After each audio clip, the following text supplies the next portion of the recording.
사도신경으로 신앙 고백 드리시겠습니다. 전능하사 천지를 만드신 하나님 아버지를 내가 믿사오며 그 외아들 우리 주 예수 그리스도를 믿사오니 이는 성령으로 잉태하사 동정녀 마리아에게 나시고 본디오 빌라도에게 고난을 받으사 십자가에 못 박혀 죽으시고 장사한 지 사흘 만에 죽은 자 가운데서 다시 살아나시며 하늘에 오르사 전능하신 하나님 우편에 앉아 계시다가 저리로서 산 자와 죽은 자를 심판하러 오시리라.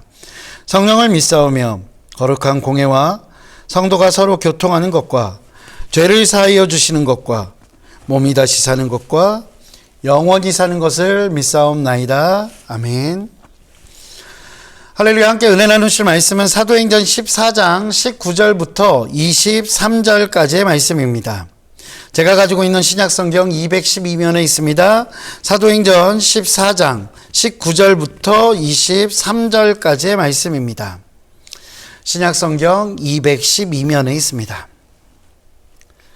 사도행전 14장 19절부터 23절 말씀입니다. 신약성경 212면에 있습니다. 다 찾으신 줄 알고 제가 봉독해 올리도록 하겠습니다. 유대인들이 안디옥과 이고니온에서 와서 무리를 충동하니 그들이 돌로 바울을 쳐서 죽은 줄로 알고 시외로 끌어내치니라.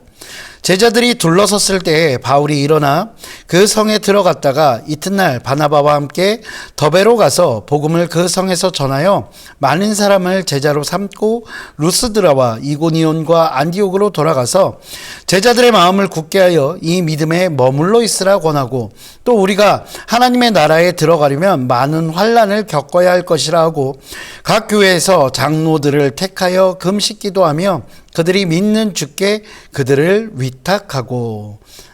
아멘. 할렐루야. 오늘도 여러분들의 삶 가운데 하나님께서 베푸시는 놀라운 은혜와 그 비전이 가득 넘치시기를 주님의 이름으로 축원드립니다. 많은 분들이 저에게 물어보는 것들 중에 한 가지가 있습니다. 그것은 무엇이냐면 왜 그토록 선교에 관심을 두고 그 선교를 위해서 열심히 하고 있느냐라는 것입니다. 사실 저는 보이는 것과 다르게 고소공포증이 있어서 비행기 타는 것을 굉장히 무서워합니다. 그리고 입맛이 굉장히 아이들 입맛과 같아서 낯선 음식을 잘 못 먹거든요. 그래서 외국에 나가면 실제로 그 음식들을 거의 잘 먹지 못하는 그런 상황입니다. 그런 사람이 왜 그토록 선교라는 것에 목을 매는지 잘 모르겠다고 많은 분들께서 저에게 이야기하시고 물어오십니다. 그러면 제가 늘 대답하는 말이 있습니다. 그것은 무엇이냐면 하나님께 갚을 수 없는 그 은혜를 받은 자로서 내가 해야 할 것이 선교라고 생각을 하기 때문이라는 것입니다. 그리고 그렇기에 그 사역을 감당하고 있다라고 이야기합니다. 그것이 때로는 내가 정말 괴로운 일일지라도 주님을 위해서 해야 할 일이기 때문에 그 일을 해 나가는 것입니다. 우리가 선교의 당위성, 왜 굳이 선교냐라고 했을 때 그 선교의 당위성에 대해서는 이미 마태복음 28장 19절을 통해서 부정할 수 없이 잘 알고 있습니다. 예수님의 마지막 지상명령은 너희는 가서 모든 민족을 제자로 삼아 아버지와 아들과 성령의 이름으로 침례를 베풀라는 것이었기 때문입니다. 그렇게 저와 동부순복음교회 선교팀은 끊임없이 그 사역을 이어가고 있는 것입니다. 이것이 어떻게 보면 우리 동부순복음교회 선교팀이 사역을 감당하는 이유라고 말씀드릴 수 있을 것 같습니다. 그리고 그 선교의 방법, 그 많은 방법 중에 한 가지로 해외 단기 선교라는 방법을 사용하고 있을 뿐입니다. 때로는 그것이 힘들고 때로는 고통스럽기도 하지만 그리고 많은 재정과 시간과 노력이 투입되고 필요하지만 그 단기 선교라는 방법을 택하는 이유는 그것이 가장 효과적이라는 생각이 있고 또한 그것이 성경적이라는 생각이 있기 때문입니다. 아마도 사도 바울 역시 이러한 생각들을 하지 않았을까라고 생각됩니다. 오늘 본문 19절에 보면 바울은 무리들에게 돌을 맞습니다. 그래서 어느 정도로 맞느냐면 거의 죽을 지경에 이른 것 같습니다. 그래서 사람들은 바울이 죽은 줄 알고 그를 성 밖에다가 내쳐버리는 그런 모습들을 성경은 기록하고 있습니다. 그리고 난 이후 바울의 행보는 어떻게 됐을까요? 죽을 만치 맞았으니 모든 것을 포기했을까요? 그렇지 않습니다. 오늘 본문 14장 20절부터 21절을 제가 읽어드리겠습니다. 제자들이 둘러섰을 때 바울이 일어나 그 성에 들어갔다가 이튿날 바나바와 함께 더베로 가서 복음을 그 성에서 전하여 많은 사람을 제자로 삼고 루스드라와 이고니온과 안디옥으로 돌아가서 몸이 회복되자마자 그는 다시 성으로 들어갑니다. 그리고 잠시 후 이틀이 지난 후에 더베라는 성으로 가서 복음을 전합니다. 그 복음을 전하는 것이 자기 자신에게 죽음을 수반한 고통, 그 고통을 줄지라도 그는 자신의 선교 사역, 하나님께서 맡겨주신 그 선교 사역을 멈추지 않고 있는 것입니다. 그의 안에는 하나님께서 부어주신 가만히 있을 수 없는 그 은혜가 가득했기 때문입니다. 바울에게 있어 선교의 가장 합당한 방법, 그것은 아마도 복음을 전하는 것이었을 것입니다. 많은 사람들 앞에서 설교하는 것, 그것이 바로 자기 자신에게 은혜를 베풀어 주신 그 하나님에 대한 보답이었고 그런 사명을 감당할 수밖에 없었을 것입니다. 자신의 주님이 되어주신 주 예수 그리스도에 대해서 이야기하고 설교하는 것, 그것이 중요했기 때문에 바울은 자신의 선교 사역을 멈출 수가 없었던 것입니다. 이러한 모습을 볼 때 사도 바울은 참으로 대단한 사람이라는 생각이 듭니다. 그러나 한편으로 이러한 사도 바울의 모습, 그리고 누군가가 선교 사역을 하는 이유, 또는 그 선교 사역의 방법들, 그런 것들은 생각보다 중요하지 않다라고 저는 생각합니다.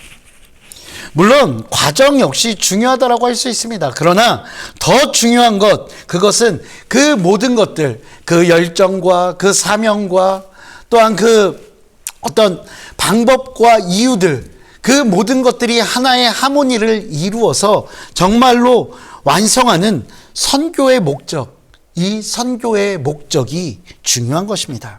그렇다면 여러분, 선교의 목적은 무엇일까요? 오늘 본문 21절은요 이렇게 이야기합니다. 많은 사람을 제자로 삼고 라고 밝히고 있습니다. 저는 이것이 선교의 목적이라고 이야기합니다. 선교의 목적은 복음을 전하는 것, 거기서 멈추는 것이 아닙니다. 그 복음을 전함을 통해서 복음 전함을 받은 사람들이 제자가 되든, 아니면 그 복음을 전한 사람들이 제자의 삶을 살게 되든, 누군가를 제자로 만들어가는 것, 그것이 바로 선교의 목적입니다. 복음을 전하는 그 과정을 통해서 예수 그리스도를 닮은 그 제자를 만들어가는 그것이 바로 선교라고 할 수 있는 것입니다. 이제 날씨가 많이 더워졌다가 아직도 여전히 좀 덥기는 하지만 조금 선선해지면 아동부 아이들과 함께 초등학교 앞에서 노방전도를 하기로 몇몇 친구들과 약속을 했습니다. 이제 그 아이들한테 목사님이 학교에서 사탕을 나눠주고 복음지를 나눠주면 애들이 받겠니? 그랬더니 애들이 받지 않을 것 같다고 하더라고요. 그래서 너희들이 좀 같이 도와줘서 우리 예수님을 좀 전했으면 좋겠어 라고 했더니 아이들이 흔쾌히 수락을 하고, 그래서 이제 앞으로 그런 일들을 하려고 기획 중에 있습니다. 그런데 그 아이들과 함께 사탕을 나누어주고 복음지를 나누어주고 간식을 나누어준다고 해도 실제적으로 아무런 효과가 일어나지 않을 수도 있습니다. 그 아이들에게 날마다 그 복음을 전한다고 해서 우리 교회 아동부가 훨씬 더 많이 늘어나지 않을 수도 있다는 것입니다. 그럼에도 불구하고 그 전도를 해야 하는 이유, 그 해야 하는 이유는 무엇일까요? 그 전도의 과정 가운데서 함께했던 우리 이미 예수 그리스도를 알고 있는 우리 예비 아동부 친구들, 그 아동부 아이들이 예수님의 마음을 배워가고 닮아갈 수 있기를 원하는 마음입니다. 저는 이건 역시 선교라고 생각을 합니다. 복음을 전해서가 아니라 이미 우리 곁에 있는 아이들, 그 아이들을 예수님의 제자로 성장시키는 것, 이것이 진정한 선교의 목적이기 때문입니다. 요즘 교회에서요, 성인들을 위한 비전 트립 팀이라고 해서 2025년에 말레이시아와 싱가포르를 같이 가는 그런 비전 트립 팀을 모집하고 있죠. 그것과 별개로 청소년과 청년들을 위한 비전 트립 팀 역시 기획하고 모집 중에 있습니다. 그런데 여러분, 되게 독특한 게 하나 있죠. 이번 팀들, 2025년의 팀들은 단기 선교팀이라는 타이틀이 아니라 비전 트립 팀이라는 타이틀로 나아가고 있다는 것입니다. 그 이유가 무엇일까요? 그 전까지의 단기 선교팀들은 그곳에 가서 선교 현장에서 많은 사역을 하고, 사역을 감당하고, 찬양을 하고, 전도를 하고, 기도를 하고, 그런 역할들이 많았다라고 하면 2025년의 팀들은 그런 역할들보다는 우리 자신을 돌아보는, 그래서 다른 문화들을 바라보며, 다른 종교를 바라보며 예수님께서 어떤 마음을 가지고 계실까, 우리의 신앙과 예수 그리스도의 마음을 보는 팀이라고 할 수 있기 때문입니다. 그런데 저는 이건 역시 마찬가지로 중요한 선교라고 이야기할 수 있습니다.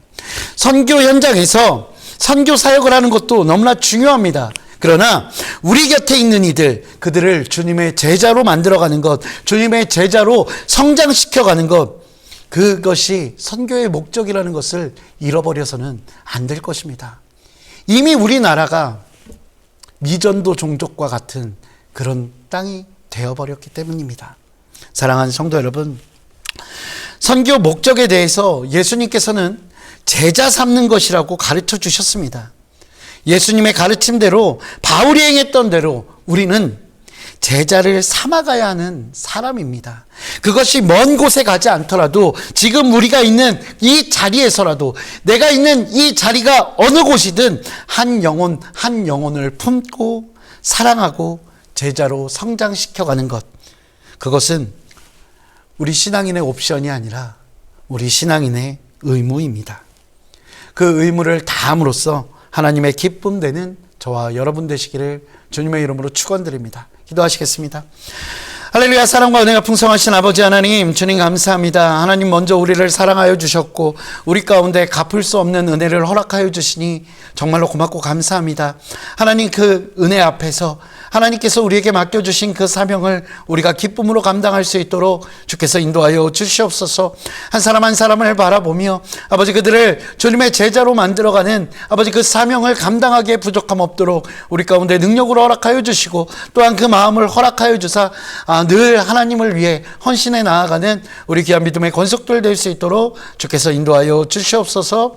주님 감사합니다. 이 모든 말씀 우리 주 예수 그리스도 이름으로 기도합니다. 아멘.